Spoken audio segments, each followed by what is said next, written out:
ایک غریب موچی لوگوں کو حج کے لیے جاتا دیکھ کر کہتا، انشاءاللہ ایک دن ایسا ضرور آئے گا کہ میں بھی اسی طرح حج پر جاؤں گا۔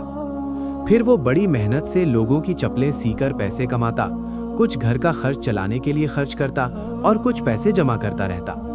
پھر کافی مشقت کر کے سالوں کے بعد آخرکار اس نے حج کرنے جتنے پیسے جوڑ ہی لیے۔ جب پیسے جمع ہوئے تو موچی حاجیوں کے ساتھ حج کے لیے روانہ ہوا۔ جب راستے میں حاجیوں کا قافلہ آرام کرنے کے لیے رکا تو موچی بیت الخلا کے ارادے سے اطراف کے جنگل میں گیا۔ اس نے وہاں ایک عجیب منظر دیکھا۔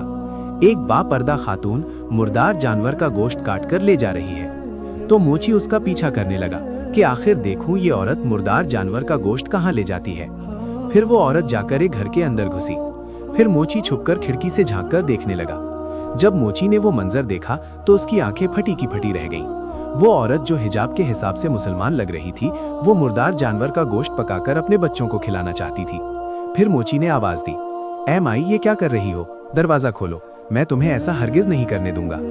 اس عورت نے دروازہ کھولا اور موچی کے سامنے رونے لگی اور کہنے لگی، میں ایک سیدہ زادی ہوں، میں اتنی مجبور ہوں کہ میرے بچے بھوک سے مر رہے ہیں، اسی لیے میں یہ مردہ جانور کا گوشت پکا کر بچوں کو کھلانا چاہتی تھی۔ موچی کی آنکھوں میں آنسو آ گئے اور وہ سیدہ زادی سے کہنے لگا، یہ مردار جانور کا گوشت پھینک دو، میں جا کر تمہارے بچوں کے لیے کوئی بندوبست کر کے لاتا ہوں۔ پھر وہ موچی حج پر نہیں گیا۔ حج کے پیسوں سے جتنا بھی سامان، راشن وغیرہ مل سکا وہ خرید کر لا کر اس سیدہ کو دیا۔